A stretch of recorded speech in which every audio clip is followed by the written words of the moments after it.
Hoverboards aren't as big of a thing as they were a couple years ago, but honestly, if you're looking for a hoverboard, now is really a great time to buy one. They're safer than ever before, they're still just as much fun to ride, and honestly, the prices are beginning to come down as well. Hey, what's up everyone, CTNtechnologynews here, and in this video, I'm reviewing one of my very personal favorites. This is the HX Phantom.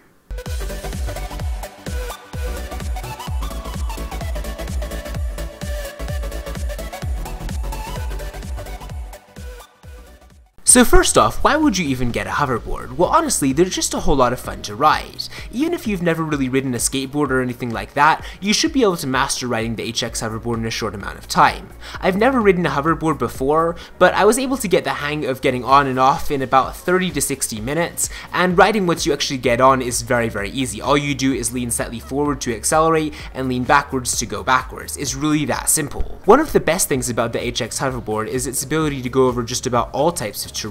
It's very smooth to ride, so you should be able to ride this on pavement, on grass, or even on rocks. You really don't have to feel confined to any one type of terrain. This is powered by a powerful 350 watt dual motor, which allows the hoverboard to reach a maximum speed of 15 kilometers per hour or 9.3 miles per hour, so this is actually one of the very fastest hoverboards you can buy. But even when you're going top speed, it really doesn't feel that scary.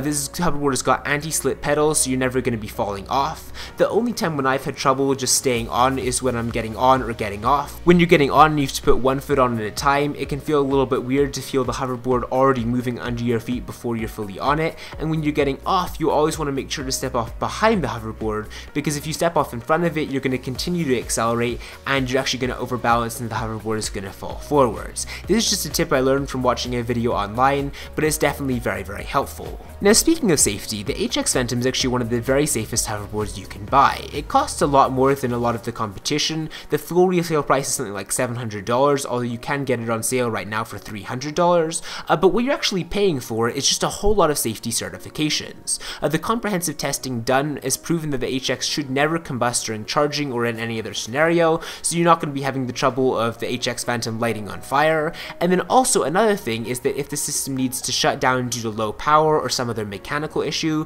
the hoverboard's only going to decelerate rather than just coming to a complete stop, which means you're not going to be thrown from the hoverboard all of a sudden. On a single charge, the HX Phantom will take you 12.5 miles, which is honestly an incredible range, and then it can also climb slopes of up to 30 degrees in steepness, which is a lot more than a lot of the competition. And again, this goes back to that 350 watt motor, which is pretty powerful for a hoverboard to actually be using. One other side effect of all the power inside the HX Phantom is just that it's kind of heavy. It weighs between 23 and 25 pounds depending on whether you get the 6.5 or the 10-inch tires, and that's a lot heavier than I was actually expecting. But again, if you're using this hoverboard, you're probably going to be riding it around anyways and not carrying it. My biggest complaint about the HX Phantom is just its tendency to get scratched up. I think this is true about a lot of different hoverboards, but I've been very careful to not let the HX Phantom drop a lot during this review, and it's still showing a lot of signs of wear and tear. But just to be clear, the chipped paint definitely doesn't affect the performance at all. It still rides just as well as when I first got it.